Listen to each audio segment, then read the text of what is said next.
Architecture hybride. Comme peut laisser imaginer le premier slide, on va parler un petit peu d'Amazon dans les exemples. Donc d'abord, je vais me présenter. Je m'appelle Yann-Éric Devars. Ça fait à peu près 20 ans que je travaille dans l'IT, un petit peu plus. Je travaille pour un cabinet de conseil qui s'appelle Incresio, qui est cabinet de conseil en transformation digitale de la relation client. Je suis directeur de projet et architecte SI. Je suis certifié sur les méthodologies TIL, AWS, dont on va parler justement. Pourquoi avoir un système d'architecture hybride? On va répondre à cette question. Pourquoi avoir un système hybride? Comment Amazon va nous aider à intégrer cette architecture hybride et comment on va en tirer des bénéfices et des avantages. Donc aujourd'hui, le cloud est vu un petit peu généralement comme assez réducteur avec un on-premise et un fournisseur de cloud. Et on considère qu'on fait de l'hybride. Donc, notre vision, nous, c'est plutôt que l'hybride, c'est plusieurs clouds. C'est des clouds privés, des clouds publics. Et tout ça, ça communique. Et ça communique avec votre infra. Et ça en fait de l'hybride. C'est du multisite. Voilà, c'est du multi-cloud. Pour exemple, je vais prendre une entreprise, par exemple, qui par exemple, ferait des voitures connectées, un industriel qui ferait des voitures connectées. Donc, il a besoin de récupérer, par exemple, tous les logs de ces voitures pendant les révisions ou pendant la période de création du service. Donc, il va avoir besoin de machines puissantes. Pour ça, il va avoir besoin de IaaS. Il va prendre des machines de guerre, des machines qui sont là pour faire du calcul, des machines qui sont là pour analyser.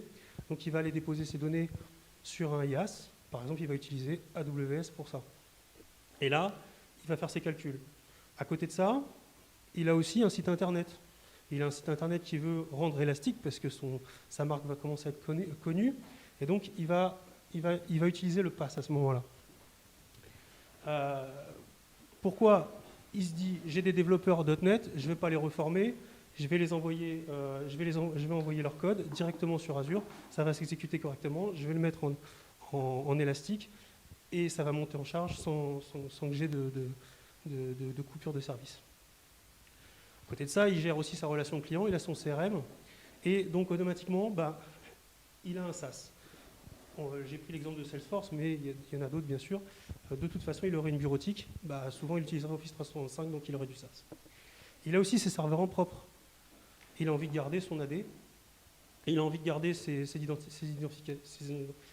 d'identification, pour certaines raisons, certains partages de fichiers. Donc, il a forcément son serveur en propre. Et il a aussi ces vieilles machines qu'il n'arrive pas à maintenir. Il a pris un contrat en tierce maintenance.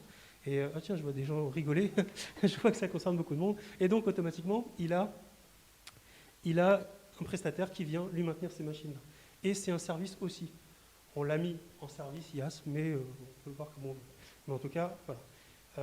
Donc, on voit bien qu'il y a plusieurs lieux d'exécution, c'est multi-site, c'est multi-cloud, voilà, et c'est multi-service. Voilà.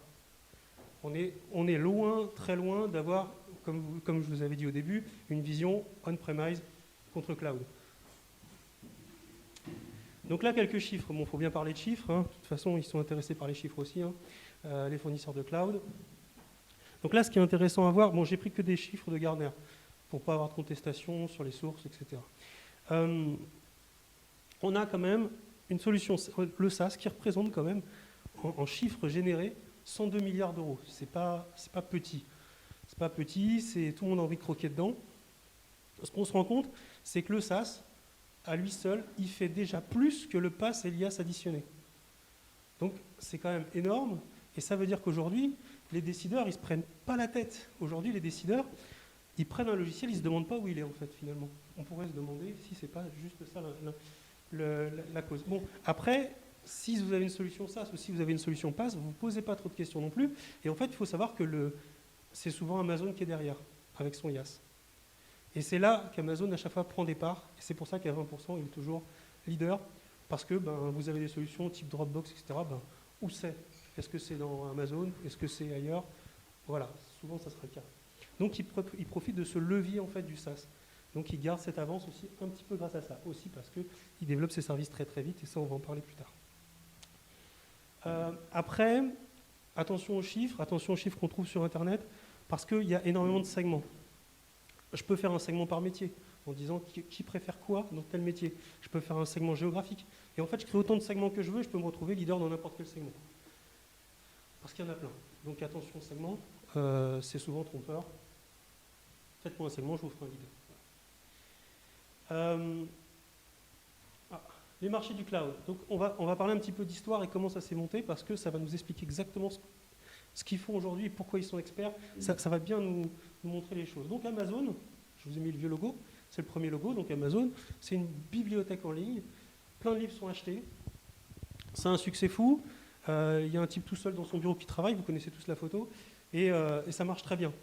Et puis, ils se mettent à beaucoup vendre, et puis ils commencent à vendre un petit peu autre chose que des livres, des assiettes, des couverts, vous pouvez trouver tout, hein, des lumières, des sacs de couchage, enfin vous pouvez tout trouver. Donc ça a du succès, ça grossit, et les développeurs ont des problèmes liés à la montée en charge, de plus en plus de besoins d'élasticité, mais ça n'existe pas encore, de monter des machines à la volée, de stockage très important, de système de queuing parce que c'est de la boutique en ligne et il y a du panier et c'est un petit peu complexe à gérer.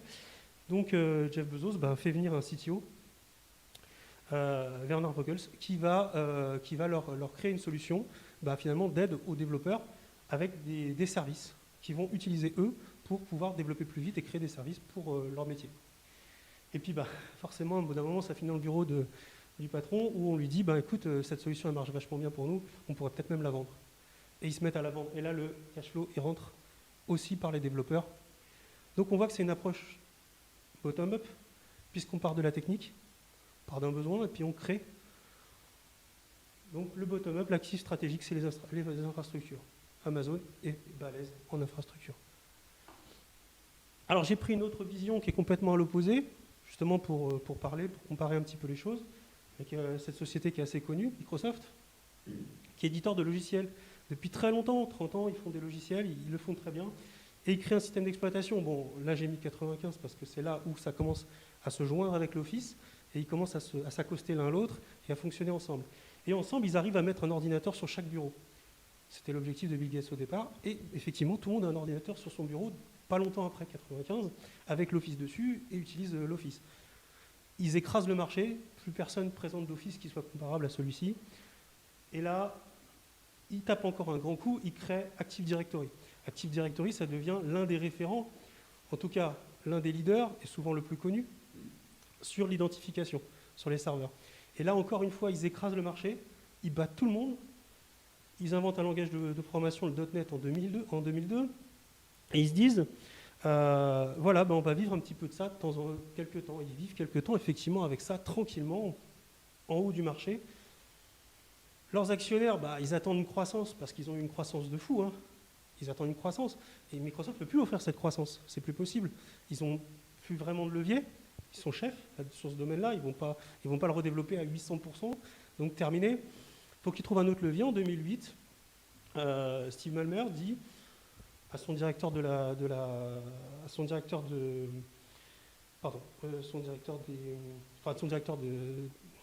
recherche, il faut utiliser cloud. Il lui donne des solutions, etc.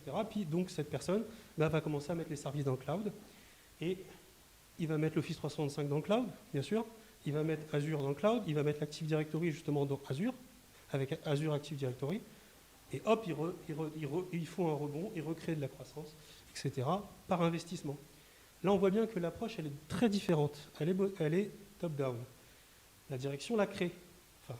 Décide de sa stratégie et l'exécute.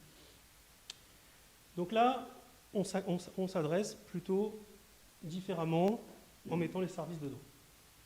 Donc là, Amazon s'adresse d'abord, on peut imaginer aux administrateurs système au tout début, et puis ensuite aux développeurs, très très vite. Et ils offrent du PaaS. Et là, ils se croisent avec Azure, qui descend lui vers le PaaS tout doucement, progressivement en ce moment. Enfin, il y a longtemps déjà, mais c'est la guerre, elle se passe ici, entre deux. Clairement, Amazon ne va pas essayer de battre va pas essayer de battre Microsoft sur le SaaS. Enfin, en tout cas, pas aujourd'hui. Donc, comment Amazon va nous aider, parce que c'était une des questions, à faire de l'hybride.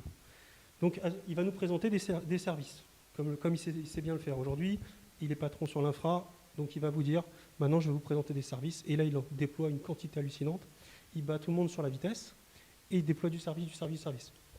Donc là, pour l'hybridation, comme vous n'allez pas abandonner votre infrastructure historique, comme ça, vous n'allez pas vous dire, hop, je passe tout dans le cloud, ils se disent, bon, pour plein de raisons, ça passera par l'hybride, donc on va aider les gens à s'hybrider. Donc ils font un partenariat avec VMware, pas qu'Amazon ne soit pas capable de faire de la virtualisation, mais ils se disent, je suis très gros, je ne vais pas m'embêter à mettre en danger quoi que ce soit, je vais prendre un très gros, je vais m'associer avec lui, et il va m'aider. Donc l'idée, c'est de créer votre infrastructure sur VMware, de la virtualiser, et de la déplacer dans AWS, exactement comme si elle s'exécutait chez vous. Pas de rupture de service, aucun risque de problème, aucun risque de bug, aucun risque d'effet de bord. Et ils sortent un super produit, j'insiste sur celui-là parce que c'est forcément un super produit. C'est pas moi qui le dis, c'est même Microsoft qui le dit, parce qu'ils vont faire la même chose dans pas longtemps. Donc ils se mettent en follower d'Amazon. Ça veut bien dire qu'Amazon a bien une longueur d'avance. Et qu'ils acceptent le fait qu'Amazon ait une longueur d'avance. Donc ils vont faire exactement la même chose, c'est Outpost. Outpost, c'est vous commandez sur la console Amazon d'une manière très simple. Vous commandez un serveur, vous dites voilà, je veux tant de lames, je veux ce réseau qui fonctionne comme ça, etc. Vous le configurez. Bon, c'est plus limité que la galaxie Amazon, mais c'est quand même, vous sélectionnez votre infra et hop, il vous le livre sur un rack, il le fait rouler et il le met chez vous. Et ça, ce qui est top, et là, il y a des exemples là-dessus. Par exemple, vous avez besoin de faire un monitoring de santé, par exemple sur vos patients qui sont dans des lits d'hôpitaux. Vous avez besoin, cette fois-ci, d'utiliser la technologie cloud parce qu'elle est top, elle fait de l'intelligence artificielle, elle fait plein de choses, c'est top. Mais le problème, c'est qu'il y a quand même une certaine latence parce qu'il y a quand même un réseau.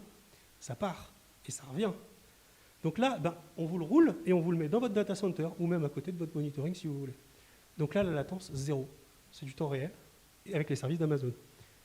Donc là, ils battent tout le monde juste en créant cette stratégie sur 2 axes. Alors j'ai mis aussi QuickWin parce que je vais vous présenter d'autres services d'Amazon. Je ne vais pas tous vous les présenter, attention, je ne vais pas vous faire la soirée, je vous présente 200 services. Je vais vous présenter les QuickWin, ceux qui sont faciles à mettre en place, qui ne demandent pas forcément des compétences techniques extraordinaires parce que vous serez accompagné, etc. Bon. Direct Connect qui vous permet de faire un lien entre votre data center et le data center Amazon. Donc là, vous prenez un fournisseur d'accès, type Equinix, Orange Business Service, ils vont vous faire le lien et à partir de là, vous allez dans le data center d'Amazon, vous faites votre VPC, votre Virtual Private Cloud, et puis là, vous vous baladez dedans et vous faites absolument tout comme si vous étiez chez vous. Vous pouvez envoyer vos utilisateurs, aller chercher des fichiers là-bas, ils ne s'en rendent pas compte, ils ont l'impression qu'ils sont chez vous, ils ont l'impression qu'ils sont sur leur propre PC. Donc extrêmement rapide bien sûr, des coûts de réseau super diminués, et si vous devez faire des gros calculs par exemple, vous allez lancer le calcul depuis là, depuis chez vous, et puis vous allez recevoir le résultat du calcul sans latence. Voilà, c'est un quick win. Les autres fournisseurs de cloud le font aussi, hein, sur d'autres noms, mais c'est le Direct Connect. Bon. C'est pas un VPN, hein, à ne pas se tromper, c'est pas un VPN, c'est vraiment un lien. Storage Gateway, c'est un petit peu pareil que Outpost, c'est plus ancien d'ailleurs. On commande pareil sa machine, c'est une lame. On commande, il nous donne la taille et puis on la rack tout simplement dans son data center. Et ça nous permet d'avoir un lien accéléré pour aller mettre la data chez Amazon. Alors c'est intéressant de mettre la data chez Amazon pour eux, parce qu'ils captent votre data. S'ils captent votre data, ils vous captent. Vous n'allez pas vouloir la récupérer forcément tout de suite. Vous allez en envoyer beaucoup, c'est intéressant. Donc vous allez faire des traitements dessus. Donc peut-être, voilà, vous êtes un peu plus captif pour eux, c'est très intéressant. Et ça va vous amener d'autres choses dont je vais parler après. Bon alors, première chose, on calcule le TCO. Je l'ai mis avant, c'était pas logique de l'enchaîner. Storage Gateway, c'était logique de l'enchaîner avec la suite, mais j'ai mis le TCO entre les deux, parce que c'est important de savoir combien ça va nous coûter de mettre cette data là-bas, et combien ça va nous coûter de la faire revenir si jamais on veut faire de la réversibilité. Ça, c'est une inquiétude énorme. Donc là, par contre, avec le calculateur TCO, vous voyez tout de suite si c'est rentable ou pas. Vous pouvez évaluer les services et aller les vendre à votre directeur en disant, vous voyez, si on l'achetait, nous, le système, voilà ce que ça coûterait et voilà ce que ça coûte chez Amazon. Après, on ramène la data, ça ne coûte pas très cher. Voilà, si c'était une erreur, on fera l'année prochaine. Voilà. Donc, Storage Gateway nous permet de mettre de la data et donc on va utiliser des services champions. Et les services champions, enfin des services qui sont quick win, pardon. Alors Redshift, par exemple, qui vous permettent de créer un lac de données. Donc là, vous voyez l'intérêt de mettre de la donnée. Vous allez avoir un data lake, vous allez pouvoir y faire de la BI dessus, vous allez pouvoir faire des choses, des vraies analyses sur vos données. Peut-être que vous avez une quantité de données on-premise énorme. Sur des serveurs, vous ne savez même pas si cette donnée n'est pas doublée, etc. Voilà, donc vous mettez ça dedans, vous analysez en BI sur Redshift, si vous voulez. Après, vous coupez les serveurs et vous arrêtez tout, et ils ne garderont pas votre donnée. Mais ici, qui vous permet de faire de l'intelligence artificielle sur la donnée sensible. Par exemple, si vous avez des données des RGPD dans vos data centers qui datent depuis 20 ans, vous ne le savez pas. Alors vous les mettez sur Amazon, et avec ici, vous avez une intelligence artificielle qui vient chercher et voir si cette donnée sensible existe. Et cette intelligence artificielle, elle ne fait pas que la découvrir, elle la découvre, elle vous alerte, et elle la protège aussi, selon les politiques que vous avez décidées. Elle peut la crypter, elle peut faire plein de choses. RDS, une base de données managée. C'est-à-dire que c'est eux qui font le patching, c'est eux qui font la montée en RAM, c'est eux qui mettent les barrettes, enfin c'est eux qui font tout. Vous avez la base de données, elle est gérée par Amazon, c'est pas à vous de la gérer. Donc vous mettez vos données dedans. Voilà, le but encore, une fois, c'est de capter un petit peu votre donnée. Et ça vous permet de structurer votre donnée d'une manière assez sûre. Vous avez des vieux MySQL que vous ne mettez pas à jour depuis des années, ça fait peut-être des failles de sécurité.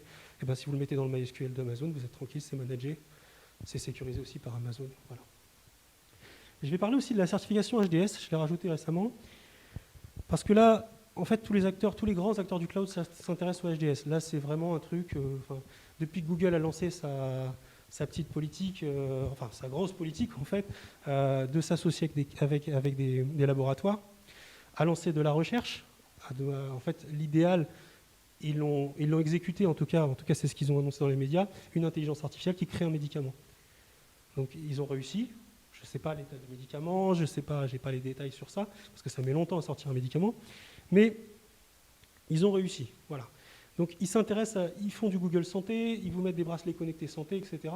Voilà. Et tous les gros maintenant s'intéressent à ça. Et de toute façon, le ticket d'entrée pour faire du HDS, il est énorme, parce que maintenant, il n'y a plus que les gros qui pourront le faire. Donc ils ont trouvé un marché là, un segment, et donc Amazon s'est mis dedans.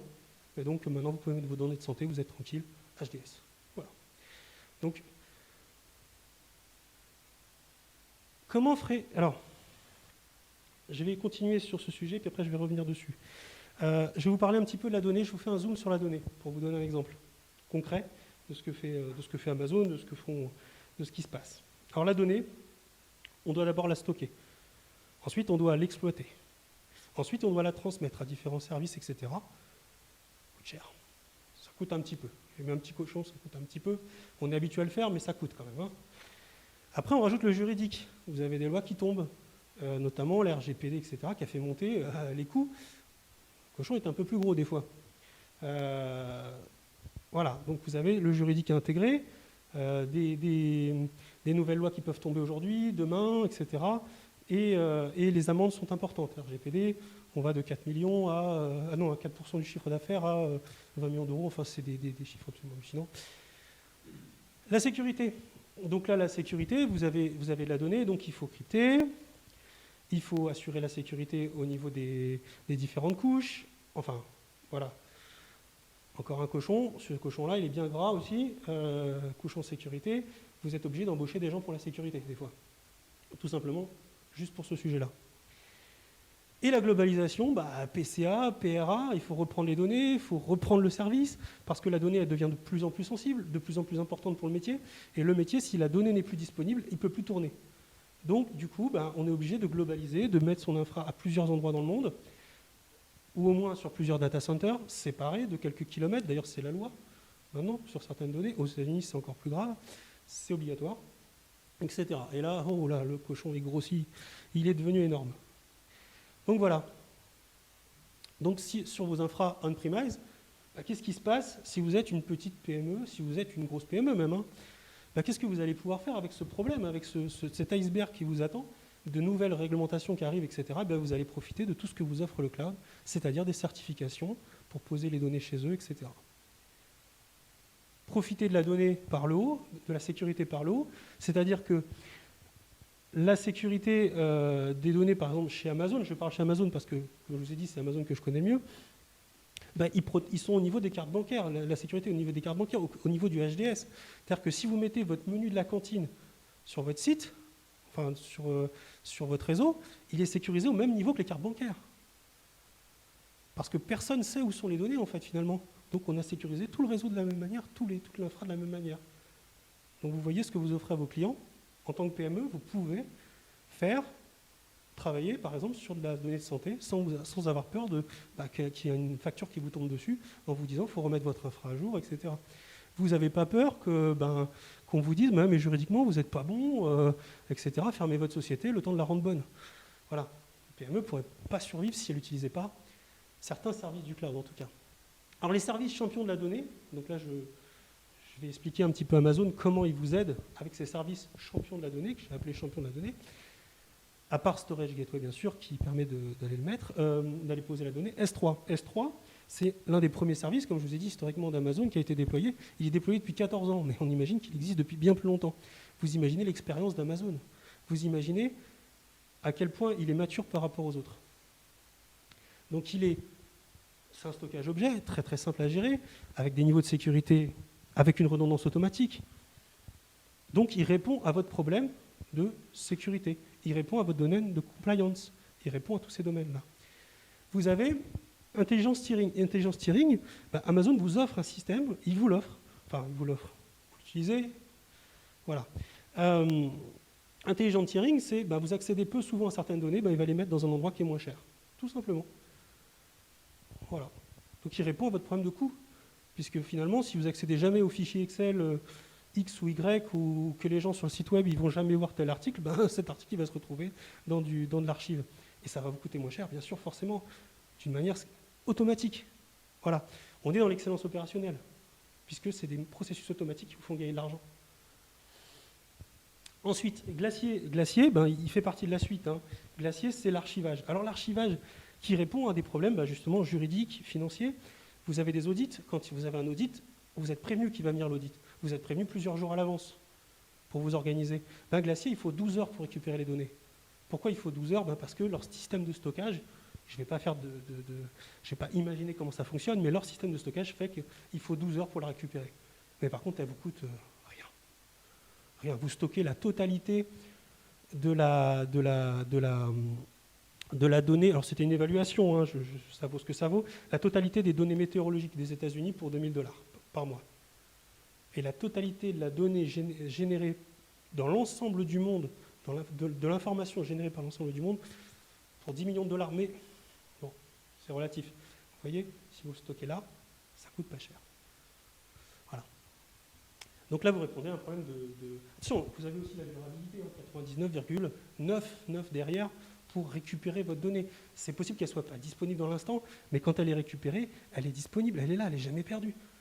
Donc ça répond à beaucoup de problèmes juridiques, etc. Bon, Snowball, qui est un système, alors c'est un système hardware, je ne sais pas si l'équivalent, je ne crois pas chez Microsoft, il vous amène une valise d'un paquet de téraoctets, peut-être 100 téraoctets, je crois, je ne me rappelle plus précisément, et vous mettez toutes vos données dessus, et après ils viennent rechercher la valise, et ils vous la déversent dans S3. Parce que vous n'allez pas utiliser votre réseau pour mettre 100 Tera de données, vous allez bloquer votre réseau pendant longtemps. Et puis en plus, ça peut vous coûter cher par votre fournisseur d'accès, ça fait des modifications dans votre infra, et là, ils viennent avec une mallette, simplement. Il y a encore plus gros qu'une mallette, mais je ne vous fais pas toute l'histoire, ils peuvent venir avec un camion, si vous voulez.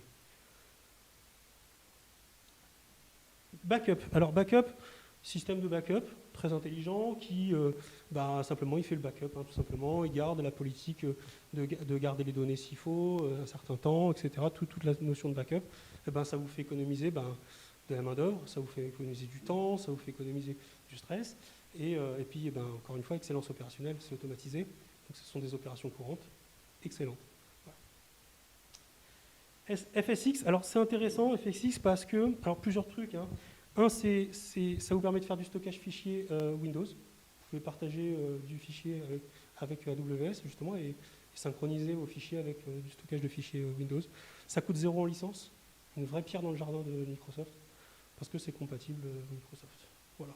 C'est juste pour expliquer ce truc-là. Et ça a une petite option qui est très sympa, c'est le dédoublonnage de fichiers.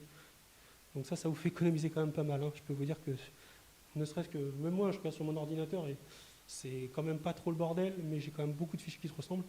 Je pense que si vous prenez toute une entreprise qui a beaucoup de fichiers, vous pouvez économiser énormément, même en électricité. Donc voilà. Alors, les enjeux des clients aujourd'hui, scalabilité. Alors, donnez-moi une petite seconde parce que moi j'ai un petit code ici sur ça. Alors voilà, l'idée c'est d'accroître sans limite son infra. Et c'est le problème qu'a eu Amazon.com au départ, c'est avoir le défaut de sa réussite. Enfin voilà, plus on réussit, plus ça nous coûte, etc. Et plus on risque de faire tomber son infra. Là, voilà, bon, voilà, ça, tout le monde le sait maintenant dans le cloud. L'intérêt c'est la scalabilité. L'intérêt aussi, l'élasticité, c'est-à-dire monter les serveurs quand on a besoin et les descendre quand on n'a pas besoin. Alors, l'élasticité, moi je l'ai vécu dans des missions où on avait acheté 72 serveurs pour tenir entre 19h et 20h sur des médias, sur 19h et 23h sur des médias. C'est quand même dommage parce qu'il y a 3 serveurs qui tournent toute la journée et il y en a 72 qui tournent à fond le soir et ils sont éteints toute la journée, enfin ils sont allumés mais ils ne servent à rien toute la journée et même des fois on se retrouve en sous-capacité le soir, voilà, parce qu'il y a un événement. Donc l'idée c'est l'élasticité. Voilà, c'est une des raisons pour lesquelles souvent on prend du cloud et c'est là que l'hybride est intéressant parce qu'il va nous permettre de faire du cloud dans notre on-premise, comme je vous ai dit avec une connexion. La haute disponibilité cross-région, alors je ne vais pas jusqu'au cross-région parce que moi, je n'ai pas d'exemple cross-région où vous avez besoin de mettre de la donnée en France, aux États-Unis, en Afrique, je ne sais pas, partout, pour être sûr que vos données soient toujours disponibles. Mais j'ai déjà vu, dans un choix d'architecte principal, un problème de disponibilité. Il n'avait pas de disponibilité. Qu'est-ce qu'il fait? Il fait grossir sa ligne. Donc, il commande 2 fois plus de lignes, mais la même ligne. Il en commande 2 fois plus. C'est toujours la même tranchée, c'est toujours la même ligne. Résultat, il y a un Caterpillar qui arrive une semaine après sa livraison qui casse la ligne. Et il avait payé 4 fois la connexion, il s'était dit bon je m'en fous, j'ai une connexion à 1 million, j'en paye 10 millions et ça sera stable. Ah non, parce qu'il était que sur une seule ligne. Donc voilà, cross-région, c'est mettre pas tous ces zones dans le même panier justement, sur des data centers éloignés de 30 km. Voilà, ça se fait au clic sur Amazon Web Service, ça se fait au clic, c'est très facile à faire. La sécurité, donc la sécurité parce que maintenant, encore une fois, on a parlé tout à l'heure d'RGPD, maintenant on parle d'ISO 27001. Je travaille avec un fournisseur type, je prends d'Orange. C'est une histoire vraie, c'est dangereux, parce que lui, il veut des fournisseurs ISO 27001. Et moi, je ne suis pas ISO 27001, qu'est-ce qui va m'arriver? Si je lui mets son infra là-bas, là-bas, il y a le contrôle d'accès. Je peux vous dire, vous ne risquez pas de rentrer dans les storages d'Amazon. Il y a tout, en fait, il porte votre sécurité, en fait. Il porte votre sécurité physique, il porte votre sécurité logicielle, il porte plein de choses comme ça, et il vous apporte ils prennent cette responsabilité, justement. Donc à vous de faire les bons contrats avec les bons niveaux de responsabilité et vous pouvez travailler avec tout le monde en fait. Vous ouvrez un petit peu votre commerce. Délégation des niveaux de service, est-ce que je vais maintenir des compétences en Linux bas niveau, en stockage, etc. Non, je ne vais pas maintenir ces compétences si elles sont disponibles sur AWS pour pas grand chose de cher. En plus, je peux calculer le TCO, regarder les salaires et voir, voilà, les gens, il faudra peut-être mieux les former à des trucs qui vont leur permettre de faire des choses plus intéressantes. Et puis voilà, c'est ça l'idée, quoi. Alors, je vais arriver tout doucement à une conclusion. Est-ce que je dois hybrider mon SI avec AWS? Ça, c'est pas ma conclusion, parce que je suis dans une logique de multi-cloud. On a bien compris que c'était ma conclusion, donc je ne vais pas répondre à cette question-là. Donc la conclusion, est-ce que je vais utiliser AWS pour hybrider? Certainement. D'ailleurs, je le fais peut-être déjà. Parce que si j'ai des services SaaS, ils sont peut-être hébergés chez AWS. Donc je ne sais pas, mais je suis déjà hybride avec AWS. Voilà. AWS a énormément d'avantages. Bon, l'hybridation est un élément du SI moderne. Voilà. Maintenant, il faut se le poser. On ne peut pas faire l'intelligence artificielle. Le ticket d'entrée est trop gros pour aller acheter des machines pour stocker, et puis de la big data. Enfin, même pour une grosse boîte, ça commence à devenir compliqué. Parce que c'est limite des PME, les grosses boîtes. Finalement, celui qui est responsable d'un service, il a une petite PME à lui. Donc s'il commence à acheter des machines dans tous les sens pour faire de l'IA, je ne suis pas sûr que ça soit très bien accepté. Par contre, s'il fait quelque chose avec un contrat et qu'il commence à donner des résultats, voilà, pour pas trop cher, ça peut passer. Donc AWS est en avance. Premier sur l'IAS. Un PaaS qui se développe. Bon voilà, une galaxie de services. Voilà. C'est un bon client. C'est pas à moi de vous dire, et je ne vous dirai pas qu'il faut prendre AWS. Jamais je vous le dirai. Voilà. Je vous remercie.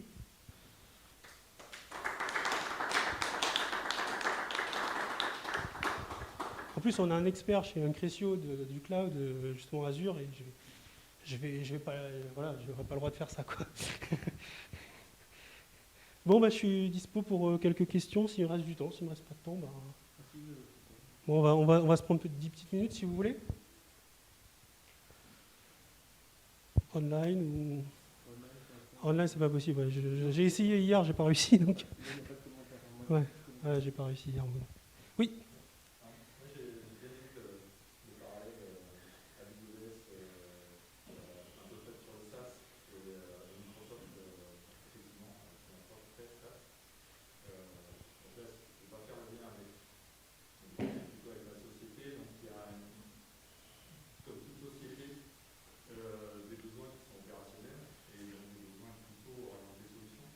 Oui.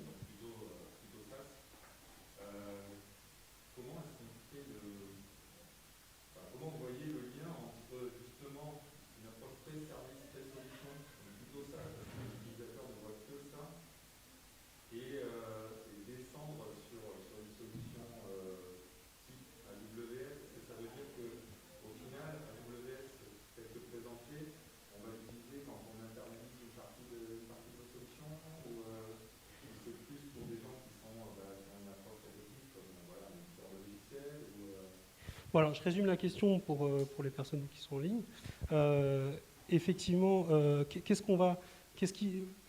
comment on bascule vers AWS, en gros, quand on a plutôt du SaaS et que c'est plus pertinent d'être en Microsoft pour vous? Oui, en termes de produits solutions, c'est ce que je vous ai dit, multi-cloud. Vous voulez hybrider de l'infra. Enfin, je vois pas comment... ne pas prendre comme très bon concurrent AWS, ça serait dommage. Parce que l'IAS, c'est lui le chef. Comme je vous dirais, si vous voulez faire du Word ou du Excel, voilà, vous n'allez pas aller sur Amazon. C'est possible, hein. Mais enfin bon, voilà, moi je ne ferai pas en tout cas. Hein.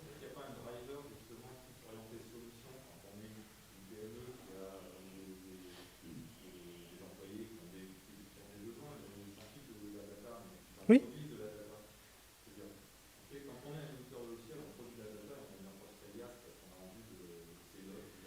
Bah, moi, je vais vous répondre, on fait le moins cher. Moi, je fais le moins cher, en fait. Je ne vais pas avoir ma direction et dire j'adore Azure, j'ai Azure partout, je veux un cloud unique, une technologie unique parce que je la maîtrise. Enfin, c'est extrêmement facile d'aller poser sa data chez AWS. Donc, si je veux faire du... Voilà, je vais utiliser ce qui est le moins cher. Et finalement, c'est moins cher. C'est moins cher. Donc, je vais prendre la solution la moins chère. Comme je vous ai répondu, si je veux faire du Word, je vais chez Microsoft. Je ne vais même pas me poser la question.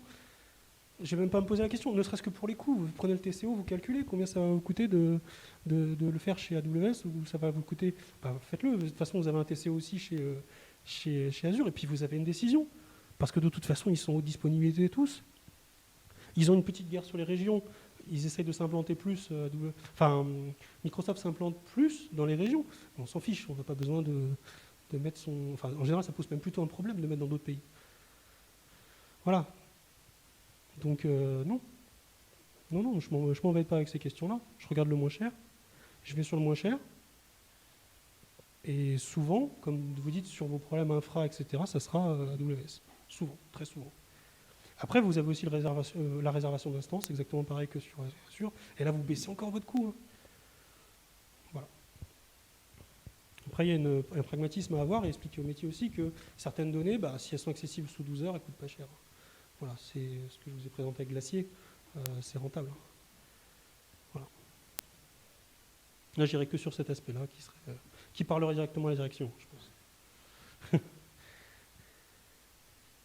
Autre question ?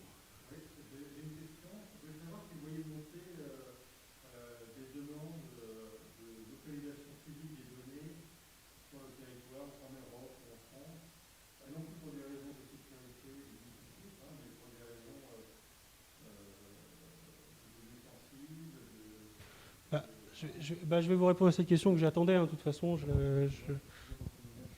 Oui, bien sûr, je vais le faire. J'y vais. On parle de la donnée sensible, on parle de où on va héberger la donnée. C'est vrai qu'il y a un an, j'ai eu une décision à prendre, moi, sur une mission, et j'ai décidé de ne pas utiliser AWS, c'était pas clair. C'était pas clair autant qu'aujourd'hui. C'est clair aujourd'hui, les régions sont cloisonnées. C'est même vous qui devez le demander, ça vous coûte de l'argent de le décloisonner. Donc si vous le mettez en France, c'est en France. Terminé. Hein. Vous avez trois régions en France, je ne sais plus, 3 data centers en France. Enfin, je ne sais plus exactement, mais en tout cas, vous avez ce qu'il faut. Vous en avez en Allemagne. Vous en avez, moi, j'ai virtualisé des postes de travail pour des industries sensibles en Allemagne. Donc, ils ont leur poste de travail en Allemagne avec leurs fichiers dessus, ça ne pose aucun souci. Niveau RGPD, c'est propre. Niveau sécurité, c'est propre. Voilà. Bon, je dis quelque chose que les gens n'adhéreront pas forcément, mais je pense qu'il y a un énorme levier dans le poste de travail. Parce que c'est quelque chose qui n'est absolument pas démarré. Et aujourd'hui, vous avez des administrations, je pense que c'est un peu à ça que vous pensez. Vous avez des administrations, des choses comme ça, qui n'ont pas les postes de travail, qui sont faits pour. Ils veulent faire du télétravail, ils ne peuvent pas. Ne serait-ce qu'à cause de cette raison. Voilà, la virtualisation de postes de travail en Europe, ce n'est pas un problème. Je peux monter 65 machines sur AWS, 65 000 machines sur AWS en quelques minutes, en fait. Donc je règle ce problème en quelques minutes. Les data centers sont séparés, cloisonnés, c'est très clair. Après, pour répondre à la question Patriot Act, je vais aller un peu plus loin. Si les Américains ont un problème au niveau de leur sécurité et le justifient et disent à n'importe qui a sa data, même dans son propre data center chez lui, lui dit je veux avoir accès à votre data, ça m'étonnerait que vous soyez protégé par quelque chose. Ça m'étonnerait. Au pire, il appellera le gouvernement français pour que ce soit lui qui vienne le chercher. Mais de toute façon, il aura accès à la donnée. Donc cette problématique-là, elle n'est plus vraiment, voilà, elle n'est plus vraiment d'actualité, on va dire. Données sensibles, voilà. Bon après, oui, je me poserais la question si, comme certains clients qui seraient une grosse boutique, se diraient, je ne vais pas les mettre chez AWS parce que c'est une boutique. Ouais, là, je comprends, mais vraiment au niveau juridique. Et encore une fois, c'est une évolution des esprits, hein, parce qu'aucune personne qui maintient les infrastructures chez AWS ne sait où est la donnée. Donc personne ne sait où est la donnée. C'est pour ça qu'on a sécurisé tous au même niveau. Sinon, vous imaginez, je dirais, voilà, il y a 2 niveaux. Hein. Je dirais la HDS, elle est là-bas, ce serait plus économique pour Amazon. Mais en fait, ils vous vendent exactement le même prix partout. Toute la donnée. Donc c'est qu'ils ont mis le même niveau partout. Ils ont nivelé par le haut. Voilà.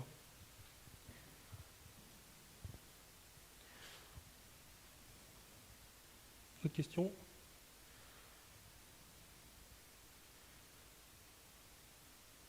Oui. Vous parlez justement des problèmes de réputation de voir sur Amazon, c'est un grand. Vous l'aviez évoqué auparavant lors de la présentation. Oui, dans la présentation précédente, oui, on avait évoqué. Est-ce qu'il y a vraiment une volonté d'Amazon ou d'autres cloud providers de déposer, de ne montrer pas de blanche sur ça Alors, j'ai peut-être pas compris tous les mots, excusez-moi, la phrase, je sais pas trop. Parce que les gens, ils sont un peu, comment dire, ils peuvent avoir peur que ce soit une grosse bête noire, on ne sait pas où c'est. Parce que justement, d'un côté, il y a des efforts qui sont faits de la part de ces entreprises, de leurs partenaires, leur manière de. Peut-être qu'il y a justement des agences ou des associations qui vont dire ah bah écoutez, c'est ce que vous dites, c'est en fantasme, mais c'est inspiré. Ou est-ce qu'il y a un changement d'état d'esprit, que ce soit de la part des fournisseurs ou des clients, comment vous voyez les choses D'accord, là on parle de réputation, de peur, qu'il n'y ait pas de contre-pouvoir face à ces gros fournisseurs qui nous disent mettez votre donnée là et vous ne posez pas trop de questions, on gère. Voilà, c'est un peu ça la question. D'accord. Clairement, il y a une communication qui est faite par les sites internet, par des vidéos, une communication globale pour rassurer les gens. Je pense que le marché français est un peu frileux. Ce n'est pas le plus gros marché d'AWS ou d'Azure. Donc je crois qu'ils ne passent pas trop de temps à essayer de nous convaincre sur ça. À mon avis, c'est pour ça qu'ils ne passent pas trop de temps. De toute façon, les mentalités évoluent. Moi, en 1994, en 2004, j'aurais pas acheté par Internet. J'aurais jamais mis mon numéro de carte bleue sur Amazon. faut racheter. Moi, je ne l'aurais jamais fait. Aujourd'hui, j'achète tous les jours 2 trucs. Donc, ils se disent peut-être que simplement, ça va évoluer. Hein. Et ça va évoluer, ne serait-ce qu'avec le coût, de toute façon. Comme je vous disais, la PME, comment elle fait? La PME qui se dit, ah bah moi, je travaille sur la donnée de santé. Je reviens sur l'exemple d'avant, hein, mais c'est vraiment un exemple précis. Je travaille sur de la donnée de santé, je travaille avec des pharmacies, voilà. J'ai de la donnée de santé, d'un seul coup, j'ai une loi qui tombe sur la donnée de santé, il faut que je fasse un truc de plus sur mes serveurs, il faut que je double toute la donnée, ou triple ou quadruple la donnée. Enfin, vous savez, les lois elles tombent comme ça. Hein. Bah, j'ai jusqu'à l'année prochaine pour le faire, je n'y arriverai pas. J'ai des projets en cours, j'y arriverai pas. Donc, de toute façon, automatiquement, il va aller mettre les données parce qu'il est obligé de le faire. Comme Amazon a cassé les prix à un moment donné, sur les objets qu'on achetait en Chine, etc., les gens disaient, j'achèterai pas en Chine, j'achèterai toujours français. Sauf qu'à Noël, quand vous pouvez vous faire 2 fois plus de cadeaux à vos enfants, bah, vous les achetez en Chine, voilà. Bah, et bah, ils font pareil en fait, ils vous font de la donnée HDS pas chère, au final vous allez là-dedans. Donc culturellement on va y aller, et puis une fois qu'on l'aura fait 2-3 fois, et qu'on aura vu qu'il n'y a pas de conséquences négatives, on continuera à le faire.